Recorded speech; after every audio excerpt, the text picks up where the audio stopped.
Bonjour et bienvenue. On est là aujourd'hui pour se préparer ensemble et tranquillement à l'entretien civique.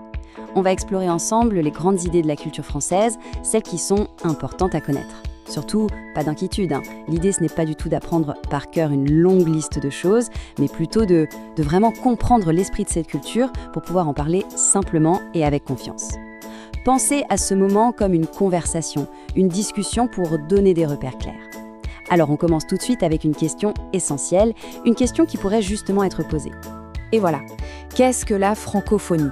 C'est une question qui revient très souvent. Pourquoi ? Parce qu'elle touche vraiment au cœur de l'identité française, sa langue. Et la réponse, vous allez voir, elle est bien plus intéressante qu'une simple définition de dictionnaire. En fait, elle nous ouvre les portes sur la place de la langue française, pas seulement en France, mais aussi sur son rôle et son influence dans le monde entier. Alors prenons le temps d'analyser ça ensemble, pas à pas, pour voir ce que ce mot signifie vraiment.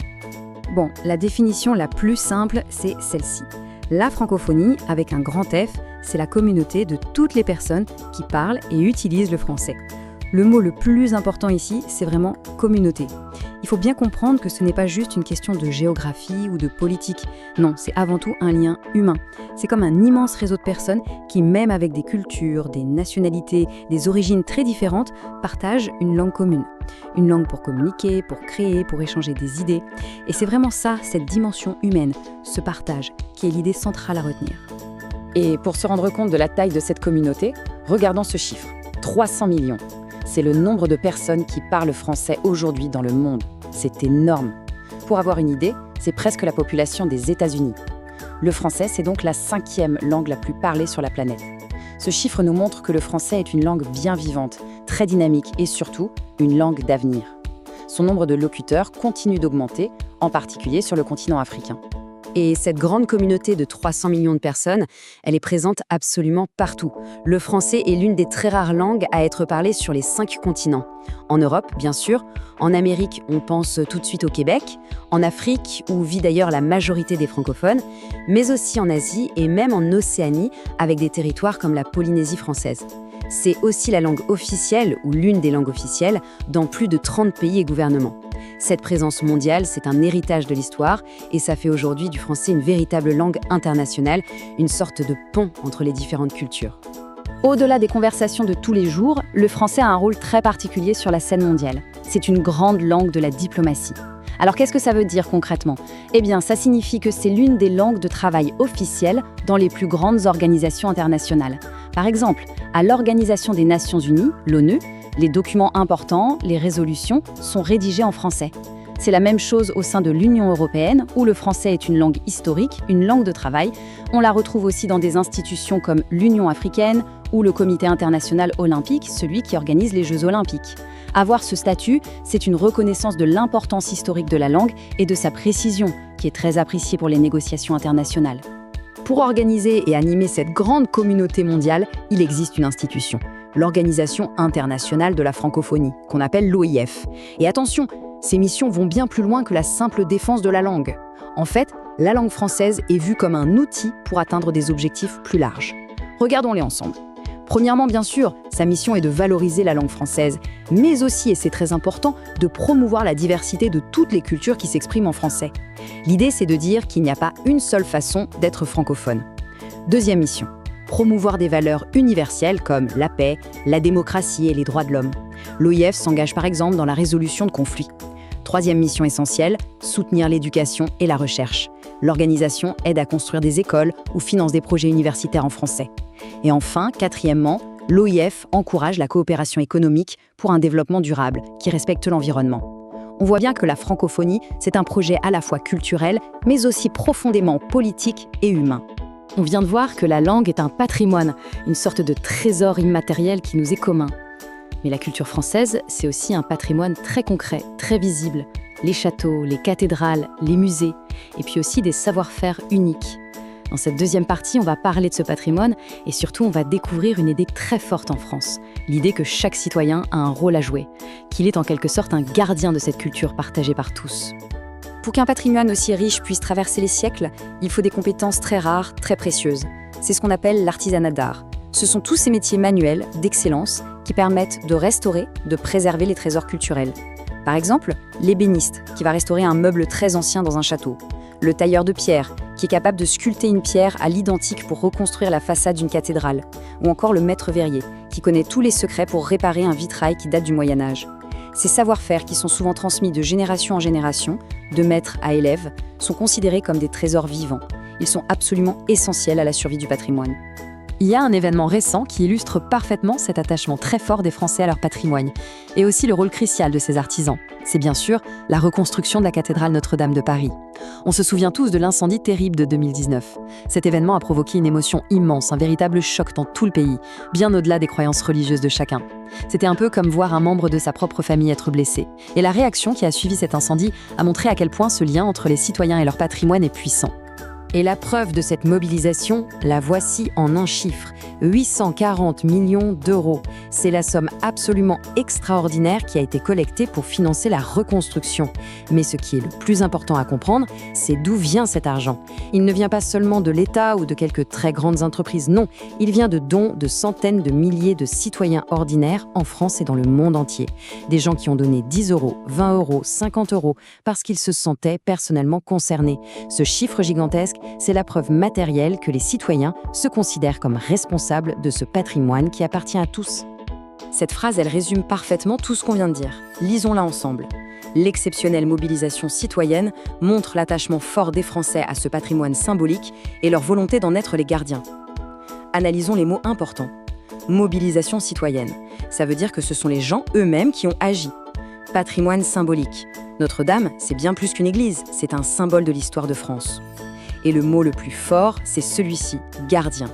Les citoyens ne voient pas le patrimoine comme quelque chose qui appartient seulement à l'État, mais comme un trésor commun dont ils sont les protecteurs, les gardiens. C'est une idée vraiment fondamentale en France. Cet esprit de citoyen gardien, on ne le voit pas seulement lors des grandes catastrophes comme Notre-Dame. Il s'exprime tous les jours, de manière beaucoup plus discrète. Par exemple, partout en France, il y a des milliers d'associations locales. Des bénévoles y passent leur week-end à restaurer une petite chapelle, un vieux moulin ou un lavoir oublié dans leur village. Il existe aussi des initiatives nationales comme le Loto du patrimoine. C'est un jeu de loterie spécial et une partie de l'argent misé par les joueurs sert directement à financer la rénovation de monuments qui sont en danger. Et enfin, il y a des labels comme les plus beaux villages de France qui sont portés par les habitants eux-mêmes. Ils s'engagent à protéger l'architecture et l'authenticité de leur lieu de vie. Bien, on a donc vu que le patrimoine est un trésor et qu'il est protégé, notamment par les citoyens. C'est formidable. Mais un trésor qui serait gardé sous clé, ça ne servirait pas à grand-chose. C'est pour ça qu'un autre principe très important en France, c'est de rendre la culture accessible au plus grand nombre. Voyons maintenant de manière très concrète comment l'État et les institutions s'organisent pour que chacun, quelle que soit son origine ou ses moyens financiers, puisse découvrir et profiter de toute cette richesse culturelle. Pour que le prix ne soit jamais un obstacle à la culture, plusieurs outils très concrets ont été mis en place. Regardons-en quelques-uns. Premièrement, il y a le Pass Culture. C'est une application pour les jeunes de 15 à 18 ans. Ils reçoivent une somme d'argent de la part de l'État dépensée pour des activités culturelles, acheter des livres, aller au cinéma, à un concert, visiter un musée. Deuxièmement, presque tous les lieux culturels proposent des tarifs réduits. C'est le cas pour les jeunes de moins de 26 ans, pour les étudiants ou encore pour les demandeurs d'emploi. Sur présentation d'un justificatif, ils peuvent avoir des prix beaucoup plus bas. Et enfin, une mesure très connue et très appréciée, la gratuité dans la plupart des grands musées nationaux, comme le Louvre ou le musée d'Orsay, le premier dimanche de chaque mois. C'est gratuit pour tout le monde, c'est une véritable invitation à pousser la porte des musées sans hésiter. L'accès à la culture, ça passe aussi par de grands événements populaires, qui sont pour la plupart gratuits et qui se passent dans l'espace public, dans la rue. Par exemple, les Journées européennes du patrimoine, en septembre, c'est un week-end où l'on peut visiter gratuitement des lieux qui sont normalement fermés au public, comme des ministères ou des châteaux privés. La fête de la musique, le 21 juin, transforme chaque ville en une immense scène de concert en plein air. À Paris, la Nuit Blanche invite à découvrir l'art contemporain dans la rue toute la nuit. Et à Lyon, la fête des Lumières crée une ambiance absolument magique en illuminant les bâtiments de la ville. Tous ces événements, ce sont des moments de fête où la culture est vraiment partagée par tous, ensemble. Rendre la culture accessible, ce n'est pas seulement une question de prix. C'est aussi faire en sorte que tout le monde se sente concerné par ce qui est montré. Aujourd'hui, les musées ne parlent plus seulement des rois ou des grandes batailles du passé. Ils s'ouvrent à des sujets de société qui nous touchent tous. L'exemple du Musée national de l'histoire de l'immigration est très, très important. Ce musée raconte comment la France s'est construite, s'est enrichie grâce aux différentes vagues d'immigration. Il montre que les personnes qui sont venues d'ailleurs font partie intégrante de l'histoire et de l'identité du pays. Ce genre de musée permet à chacun, et notamment aux nouveaux arrivants, de se reconnaître dans le grand récit de l'histoire de France. Alors concrètement, comment on fait pour être au courant de tous ces événements, de toutes ces opportunités ? Aujourd'hui, c'est devenu assez simple. La source la plus fiable, c'est Internet. Les sites officiels des mairies, des musées ou du ministère de la Culture donnent toutes les informations pratiques. Les réseaux sociaux sont aussi un excellent moyen de suivre l'actualité des lieux culturels qu'on aime bien. Et enfin, il ne faut jamais hésiter à pousser la porte d'un office de tourisme. On en trouve dans presque toutes les villes. Le personnel est là pour donner gratuitement des conseils, des plans, des brochures pour faire découvrir toutes les richesses culturelles de la région. Jusqu'à maintenant, on a beaucoup regardé comment la culture française est vécue à l'intérieur du pays. Pour notre dernière partie, on va changer de perspective, on va prendre un peu de hauteur et regarder vers l'extérieur. La culture française, elle ne reste pas enfermée dans ses frontières. Elle a toujours eu une grande influence dans le monde, ce qu'on appelle son rayonnement. C'est cette dimension internationale, cette image de la France à l'étranger qu'on va maintenant explorer ensemble. La réputation culturelle de la France dans le monde repose sur plusieurs domaines où elle est vraiment reconnue pour son excellence. En littérature, par exemple, la France est l'un des pays qui a reçu le plus de prix Nobel, récompensant des écrivains qui ont marqué leur époque, comme Albert Camus ou plus récemment Annie Ernaux. Pour le cinéma, le Festival de Cannes est sans doute l'événement le plus prestigieux au monde. Tous les grands réalisateurs rêvent d'y présenter leurs films. Dans le domaine de la mode, Paris est vu comme la capitale mondiale de la haute couture, avec des maisons de luxe connues absolument partout. Et enfin, comme on l'a vu, le savoir-faire français dans la gestion des musées et la protection du patrimoine, avec un emblème comme le Louvre, est admiré et souvent imité dans le monde entier. Pour faire rayonner sa culture, la France utilise deux grandes stratégies. D'un côté, elle partage directement sa langue et ses productions culturelles. C'est le rôle du grand réseau des alliances françaises et des instituts français. Il y en a dans plus de 130 pays. Ce sont des lieux où l'on peut apprendre le français, bien sûr, mais aussi assister à des concerts, des expositions ou des conférences d'artistes français. De l'autre côté, la France ne fait pas qu'exporter sa culture, elle partage aussi son expertise, son savoir-faire. L'exemple le plus spectaculaire, c'est celui du musée du Louvre à Abu Dhabi. Là, la France n'a pas seulement prêté des œuvres d'art, elle a surtout apporté son expertise pour aider les Émirats arabes unis à construire leur propre grand musée universel. Bien sûr, ce rayonnement ne passe pas uniquement par les grandes institutions culturelles. Il est aussi porté au quotidien par des symboles populaires, parfois un peu des clichés, c'est vrai, mais qui sont très puissants. La baguette, le fromage, le vin, le béret, toutes ces images sont connues dans le monde entier et sont immédiatement associées à la France. Elles participent à construire une image positive, une image attractive, celle d'un pays où il fait bon vivre. C'est ce qu'on appelle le soft power, c'est-à-dire l'influence par la culture et par l'art de vivre.